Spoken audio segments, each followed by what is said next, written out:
السلام عليكم ورحمة الله وبركاته. أعزائي طلاب المرحلة الثانوية الصف السادس ثانوي. طبعا معانا النهارده نظريات التعلم. طبعا في الوحدة الأولى في علم النفس. تمام؟ نبدأ مع بعض حبايبي الحلوين بنظرية التعلم الشرطي الكلاسيكي. نظرية التعلم الايه؟ الشرطي الكلاسيكي. طبعا دي تعتبر من أولى النظريات. تمام؟ واللي أسسها عالم الفسيولوجي إيفان بافلوف. تمام؟ ده طبعا ده عالم روسي اسمه إيفان بافلوف، المتخصص في فسيولوجيا الجهاز الهضمي. طبعا الفسيولوجيا يعني علم وظائف الأعضاء، وظائف الايه؟ الأعضاء. يبقى الدكتور إيفان بافلوف أو العالم إيفان بافلوف كان متخصص في فسيولوجيا الجهاز الهضمي، وأجرى بحوثا حصل بها على جائزة نوبل عام 1904، يعني من حوالي 120 سنة. الراجل ده عمل إيه؟ أولا عمل تجربة على أحد الحيوانات. تمام؟ فأنا هشرحها لكم الأول على البورد، بعد كده نبدأ نشوف مع بعض كده إيه الباوربوينت. يلا بينا نشوف مع بعض يا شباب. يبقى إيفان بافلوف أول حاجة جاب كلب، طبعا هنفترض إن دوت كلب، مش عايز حد يتريق على الرسم بتاعي عشان أنا يعني الرسم عندي بعافية حبتين. ماشي؟ المهم جاب كلب جائع. ده إيه؟ كلب جائع. تمام؟ طب وليه كلب جائع؟ ليه؟ قال لك ما هو لو مفيش دافع مش هيتم، او الكائن ده مش هيتحرك. تمام؟ فلا بد من وجود دافع. فهنا الكلب ده عنده دافع ايه؟ دافع الجوع. طيب وجه بعد كده إيفان بافلوف جاب جرس. تمام؟ جاب ايه؟ جرس.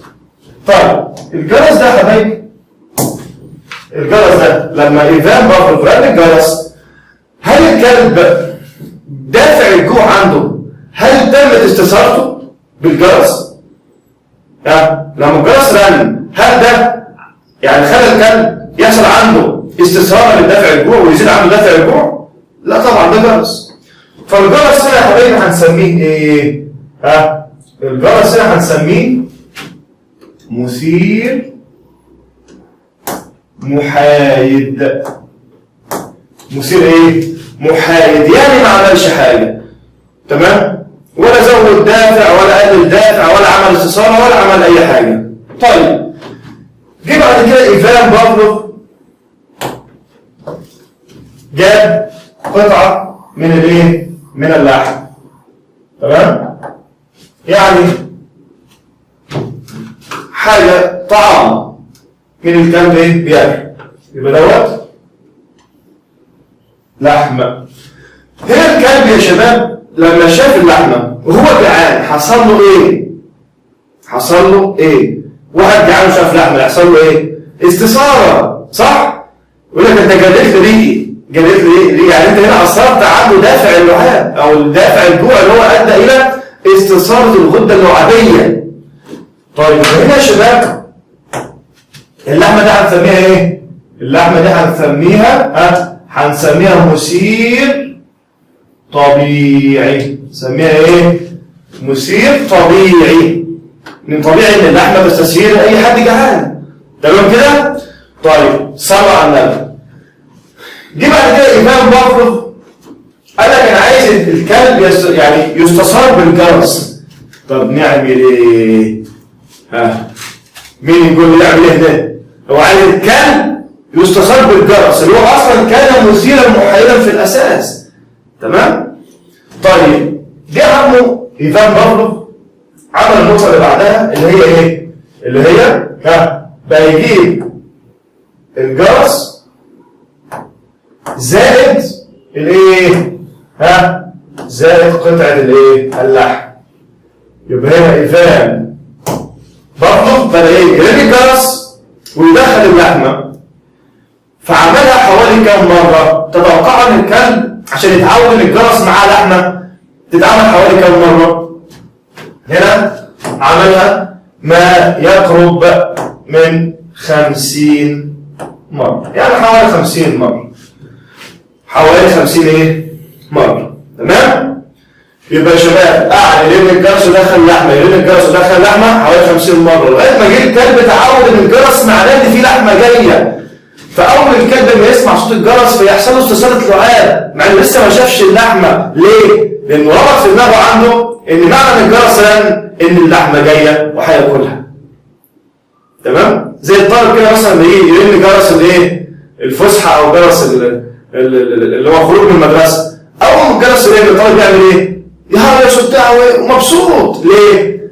طبعا الكلام ده يعني في المدارس اللي هي متعبه للطالب شويه، لكن عامه الانسان بطبيعته تمام يحب يخلص، يعني يكون خلاص خلصت اللي ورايا وبتاع وعايز اروح بقى. فالجرس بتاع المروح خير الاداره او جرس الفسحه، فالطالب بيفرح لانه ربط الجرس بايه؟ ربط الجرس يا اما بالفسحه هينزل شويه وبتاع وبريك، يا اما بجرس المروح.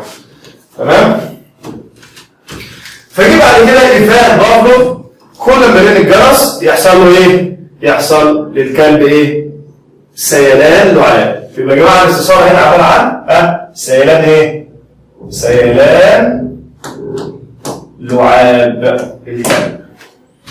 تمام؟ طيب هنا احنا قلنا الجرس مثير محايد في الاول، مثير محايد واللحمه مثير طبيعي. بعد ما ربطنا الجرس باللحمه اصبح الجرس بقى اسمه مثير ايه؟ اصبح الجرس بقى اسمه هنا مثير شرطي. مثير شرطي. تمام؟ ليه سميناه مثير شرطي؟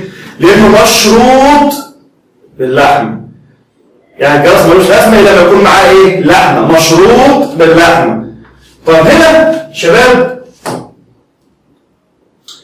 لو جينا قلنا مثلا طبعا المثير المحايد ده مفيش استجابه. مفيش ايه؟ مفيش استجابه. المثير الطبيعي هيؤدي الى ايه؟ الى استجابه طبيعيه. تمام؟ استجابه ايه؟ طبيعيه. طب المثير الشرطي يؤدي الى ايه؟ الى استجابه شرطيه. تمام؟ يبقى انا عندي ايه؟ مثير طبيعي استجابه طبيعيه، مثير طبيعي استجابه طبيعيه، مثير شرط استجابه ايه؟ شرطيه. تمام؟ طب المحايد ما بيعملش حاجه. اتفقنا؟ طيب صلوا على النبي. ده بالنسبه لشرح مبسط لنظريه ايفان بافلوف اللي اسمها نظريه التعلم الشرطي الكلاسيكي. تعالوا نقرا مع بعض بقى في الباور بوينت. حينما كان يجري تجاربه لاحد الحيوانات في ايه؟ في حاجه اسمها الغده تمام؟ اللعابيه. الغدد الايه؟ اللعابيه المسؤوله طبعا عن افراز اللعاب اللي بيسهل ايه؟ مضغ الطعام وبلع الطعام وهضم الطعام، وبالتالي ايضا يسهل عمليه اخراج الطعام. فلاحظ ملاحظه هامه هي ان الحيوان يفرز لعابه، يفرز ايه؟ لعابه حين يتعرض لبعض المثيرات التي ترتبط ارتباطا متكررا بالطعام.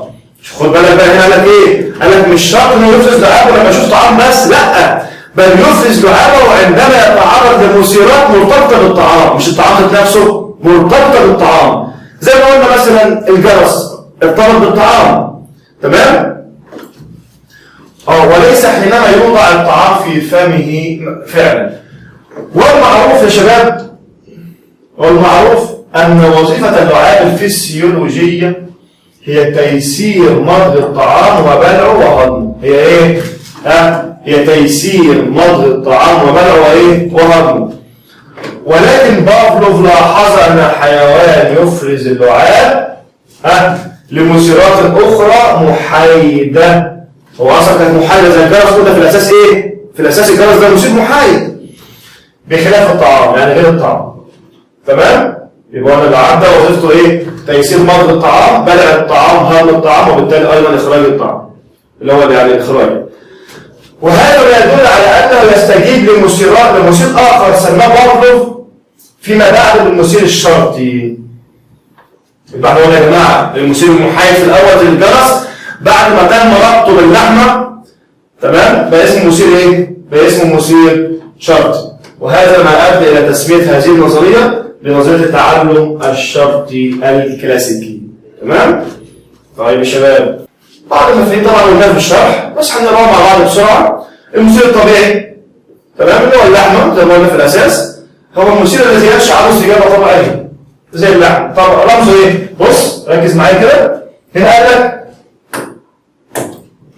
مثير بيبدأ بالميم صح؟ ادي الميم اهي الرمز بتاعه. طبيعي بيبدأ بالايه؟ طه، ادي الطه اهي. يبقى المثير الطبيعي رمزه ايه؟ ميم طه. المثير الطبيعي رمزه ايه؟ ميم طه. تمام؟ تاني حاجة استجابة طبيعية، يبقى المثير الطبيعي بيؤدي استجابة ايه؟ طبيعية زي ما قلنا. احنا كده اصلا طبعا بالراجع اللي احنا شرحناه. رمزها ايه؟ س طه استجابة طبيعية، س طه استجابة طبيعية، س طه. طيب النقطة اللي بعدها مثير محايد اللي هو في الأساس خالص الجرس في الأول خالص ما كانش له أي لازمة ولا كان بيعمل أي حاجة. تمام؟ المثير الشرطي اللي هو قلنا إيه؟ الجرس لما دخلنا مع اللحمة كذا مرة بقى اسمه مثير شرطي. تمام؟ طيب يبقى طبعا المثير رمزه إيه؟ الميم رمزه إيه؟ الميم أهي. وشرط رمزه إيه؟ شين. يبقى عندي مثير شرطي ميم شين، مثير شرطي ميم شين. تمام؟ طيب النقطة اللي بعدها طبعا المثير الشرطي يؤدي إلى إيه؟ استجابة شرطية. مثير شرطي يؤدي إلى استجابة إيه؟ شرطية. هي الاستجابة التي تنشأ نتيجة المثير الطبيعي. تمام؟ رمزها س شين، س شين استجابة شرطية رمزها س شين. تمام؟ صورة توضيحية. تمام؟ بتوضح اللي احنا شرحناه، ادي الكلب قدامنا، وطبعا قلنا لما تقدم له الجرس في الاول كان اسمه مثير ايه؟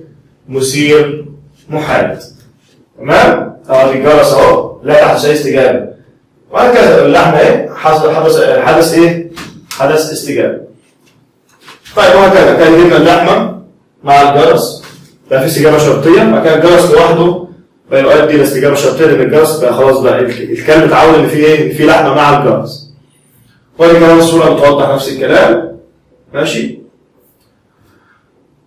طيب هذه النظريه لها بعض القوانين بنستفاد منها في حياتنا.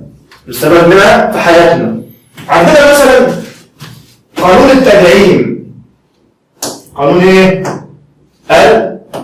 التدعيم. ايه التدعيم ده؟ التدعيم دوت هو يقول لك تتوقف قدرة المثير الشرطي في إصدار الاستجابة الشرطية على عدد مرات اقترانه. يبقى أنا بدعمه يعني إيه؟ يعني بزود مرات اقترانه، تكراره يعني.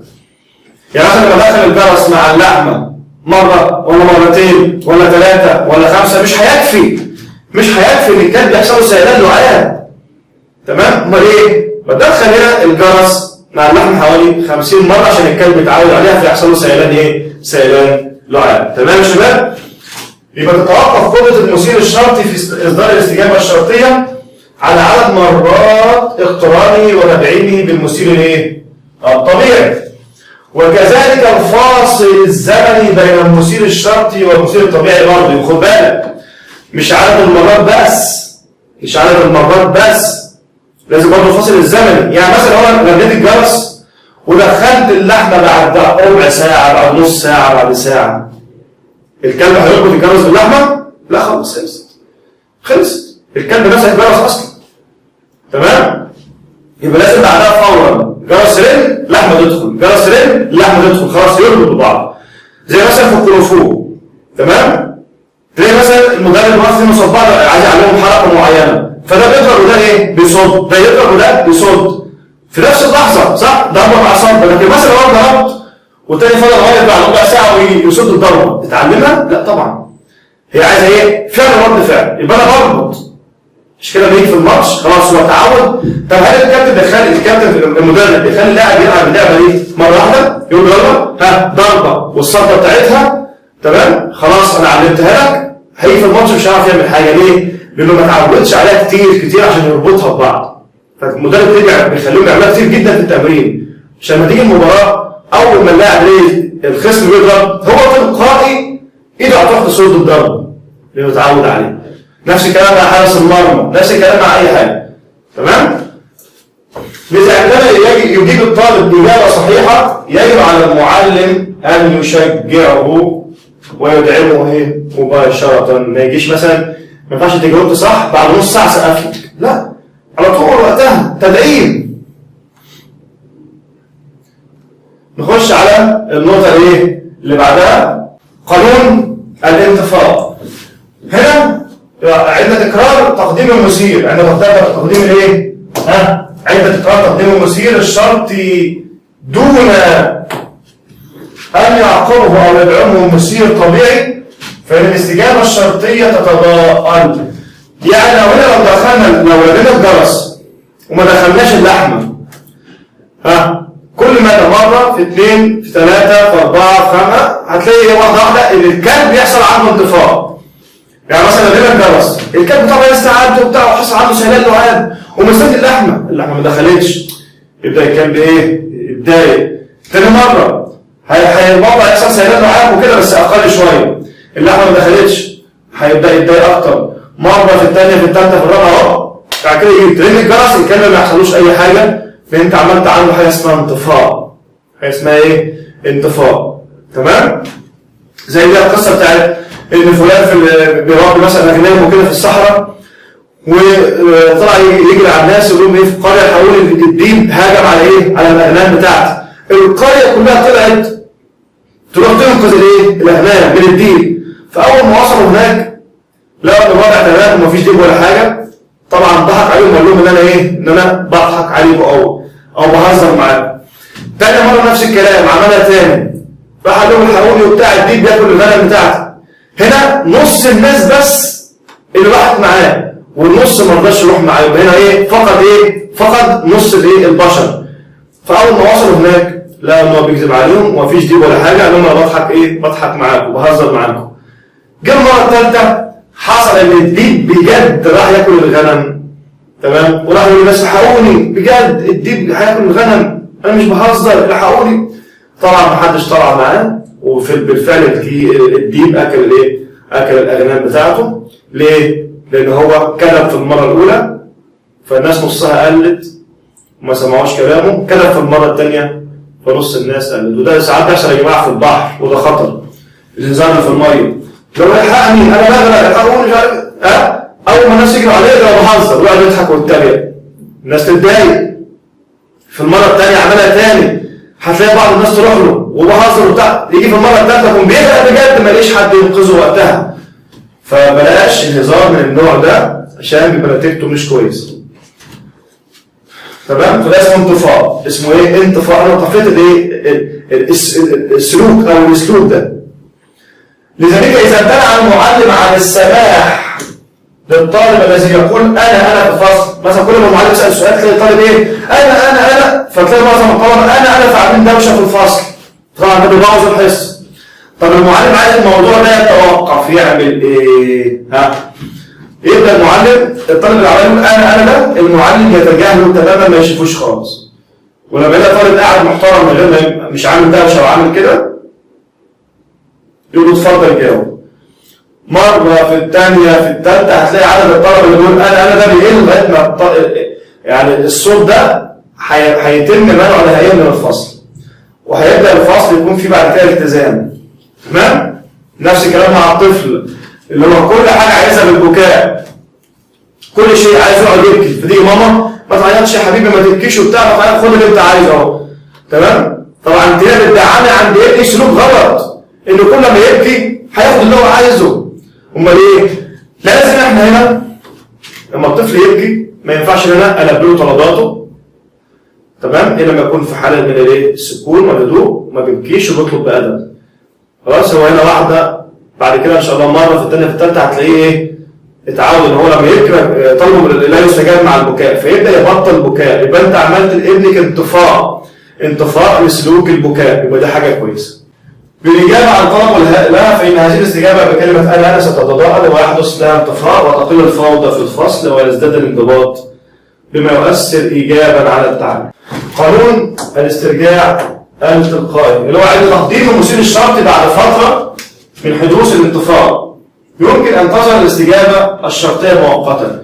يبقى احنا مثلا عملنا انتفاض للكلب خلاص وقدمنا الجرس من غير لحمة كذا مرة لغاية الكلب مناسة خلاص وما عادش بيهتم بالجرس أصلا. تيجي بعد فترة من الزمن تقدم الجرس مع اللحمة يبدأ الكلب يربط اللي فات ويبدأ يتذكر الماضي فيبدأ يسترجع الموضوع ده. تمام؟ بس هل بنفس القوة؟ لا. نيجي بقى نشوف حاجة اسمها التطبيقات التربوية للنظرية. التطبيقات التربوية للإيه؟ للنظرية. هنا يعني ينفع نطبقها ازاي في التربية والتعليم. تعالوا نشوف مع بعض. تقدم النظرية تفسيرات كثيرة حول كيف يمكن تعلم ردود الأفعال الانفعالية. ردود الأفعال الانفعالية زي الخوف المرتبط بمسؤوليات معينة مثلا زي الغضب والقلق وخبرات الألم. يعني الطفل هنا لما يبدأ مثلا راح طبيب الأسنان فيبدأ يحصل عنده رد فعل انفعالي يبدأ يخاف لأنه رابط الطبيب بالألم. طبعا طبيب الأسنان زي ما شايفين كده يبقى دايما عندنا مشكلة مع طبيب الأسنان شوية. تمام؟ إن احنا رايحين يعني الموضوع طبعا مش سهل. في بقى بنزة وكماشة وفي حقن وفي بتاع يعني ايه الموضوع مش لذيذ يعني. فتيجي تقول له يعني حتى في بعض الأمهات والآباء وده غلط يجي يعاقبوا الطفل يقول له هوديك للدكتور يديك حقن.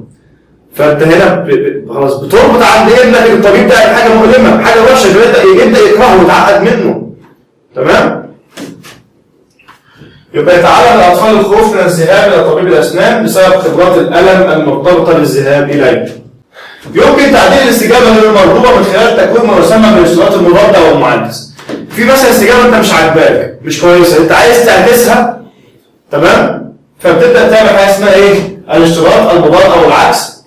زي مثلا طفل بيخاف من الظلام يتم تغييره من خلال ربطه بالمثير غير شرطي مرغوب فيه. يبقى هو بيخاف من الضلمة ليه؟ لأنه ما شاء الله علينا الآباء والأمهات دايما يقولوا لابنهم إيه؟ دلوقتي أبو زرار هيطلع ياكل رجليك لو ما نمتش. طبعا مطفين النور. أبو شوال مش عارف إيه هيجي يعضك وياخدك في الشوال بتاعه. أمنا الأولى أبو ابن مسلوخة الأشباح مش عارف إيه. فالابن خلاص أو الابنة ربط إن الضلمة دي معناها حاجة وحشة. معناها إن عفاريت ووحوش وزباع بقى أمنا الأولى والأشباح. فأنت عملت له ربطت عنده تمام الضلمة بحاجة وحشة فعملت له فوبيا. لازم نعكس بقى إن الضلمة دي معناها هدوء معناها سكينة معناها إن إحنا بنريح عينينا من الأضواء معناها إن إحنا في غدد بتشتغل في جسم الإنسان في الضلمة والغدد دي مهمة جدا جدا لنمو الإنسان نمو سليم. تمام؟ فأنت بتربطها بحاجات جميلة فيبدأ خلاص بقى كده عايز يطفي النور ويقعد يرتاح. تمام؟ يمكن الاعتماد على الاستجابة الشرطية في تكوين اتجاهات موجبة للتلاميذ مثلا نحو المدرسة. برضه معظم الطلاب ما بيحبش المدرسة. ليه؟ لأنه رابط المدرسة بمدرس غلس بيقعد يضربه أو بمدرسة بتقعد مثلا تزعق له وتشتمه أو بمثلا إدارة كذا أو لا. فساعات تلاقي في ناس متسلطة. تمام؟ فلان بيذنبنا فلان بيعذبنا فلان بيمنعنا إن إحنا ناكله فلان مش عارف إيه. أمال الصح إيه؟ الصح إن أنت تحبب الطالب في المدرسة. في أنشطة كويسة بيروح مش كل حاجة تعليم وخلاص لا في تعليم في أنشطة في لعب كورة في رسم في موسيقى في حصص خط في حصص قرآن في حاجات جميلة تانية بالإضافة للتعليم. والتعليم ذات نفسه يبقى إيه؟ بطرق كويسة. تمام؟ زي مثلا يكون في شاشة عرض تبدأ تشغل للطالب فيديو.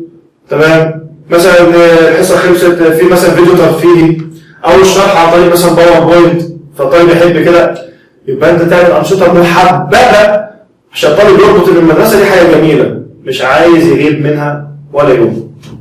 إحلال نماذج شرطية لعلاقات جديدة مربوطة بالمؤثرات واستجابات. يبقى أنا بعمل إيه؟ إحلال نماذج يعني إيه؟ يعني أنا عايز أعمل حاجات كويسة فبحطها مكان حاجات غلط غير مرغوبة. زي مثلا واحد دايما رابط السيجارة بشغله. يعني إيه؟ يقول لك ما أعرفش أشتغل لما تبقى السيجارة معايا. ما اعرفش مش عارف اسوق الا والسيجاره في ايديا، ما اعرفش اشرح الا والسيجاره في ايديا، ما اعرفش اي حاجه. هو في دماغه رابط السيجاره بنجاح عمله، وده غلط. تمام؟ فيبدا بقى يعمل حاجه ثانيه، ان هو مثلا يشرب حاجه مفيده، مشروب مفيد مثلا. في ناس بتيجي عشان تبطل السجاير تعمل ايه؟ تحط في جيبها بونبوني او مثلا حاجه بالنعناع بتاع، كل ما يبقى عايز يحط سجاير في بقه يطلع بونبونيه يحطها في بقه. فواحده واحده اتعود ان ايه؟ ان البونبوني ده يعني احل محل الايه؟ السيجاره. تمام؟ يبقى تعليم القراءة للأطفال من خلال اقتران الجملة المطلوب قراءتها بالصورة المعبرة عنها. يلا بقى نجرب مع بعض نطبق اللي احنا أخذناه. دي كده أول نظرية يا شباب. تمام؟ احنا عندنا 4 نظريات. طيب في المرحلة الأخيرة من تجربة إيفان بافلوف مع الكلب الجائع استخدم صوت الجرس كمثير إيه؟ هل مثير طبيعي ولا محايد ولا غير شرطي ولا شرطي؟ في ناس ما شاء الله عليكم قالوا لي يا مستر ما المثير الطبيعي هو غير شرطي، بس هو حب ايه يلفها لك شويه. يبقى المثير ايه؟ المثير الطبيعي معناه مثير غير شرطي، يبقى اذا ولا ده ينفع ولا ده ينفع خلاص، لان الكلمتين بنفس الايه؟ المعنى. طب ده قالك في المرحله الاخيره طب اعمل ايه؟ يبقى هنا طبعا المحايد ده ما بيعملش اي شيء، ملوش اي استجابه. يبقى انا عندي المثير الشرطي هو الاجابه الايه؟ الاجابه الصحيحه. في تجربه ايفان بافلوف يحدث الانطفاء اذا الانطفاء يحدث امتى؟ اذا ايه؟ اذا تكرر المثير دون اذا تكرر التعزيز دون مثير، ولا اذا تكرر المثير الشرطي دون تعزيز، ولا إذا تكرر التعزيز مع المثير، ولا إذا تكرر المثير الشرطي مع التعزيز. هنا قال لك انطفاء. احنا قلنا انطفاء يعني ايه؟ قال ان الجرس ما دخلش لحمه. طب الجرس ده اسمه ايه؟ اسمه المثير ايه؟ الجرس. طبيعي ولا شرطي؟ ولا بعد كده اسمه مثير شرطي. تمام؟ وما دخلش اللحمه. فهنا اللحمه دي هنسميها تعزيز. نسميها ايه؟ تعزيز. يبقى هنا بدخل المثير الشرطي بدخل المثير الشرطي ايه؟ دون تعزيز. دون تعزيز يعني غير لحم. خلاص؟ طب لو تكرر المثير الشرطي مع التعزيز ده اسمه تدعيم. مع يبقى تدعيم، دون يبقى اسمه اطفاء. يا شباب يبقى العمل هي بتاعتنا ايه؟ تكرار المثير الشرطي دون تعزيز. أي مما يلي يؤدي إلى سهولة استدعاء الاستجابة الشرطية في نظرية بافلوف. اللي بيخليها يكون في استجابه شرطيه في يعني انا استدعيها بسهوله. اقتران زمني ولا تكرار ولا تعزيز ولا تعميم.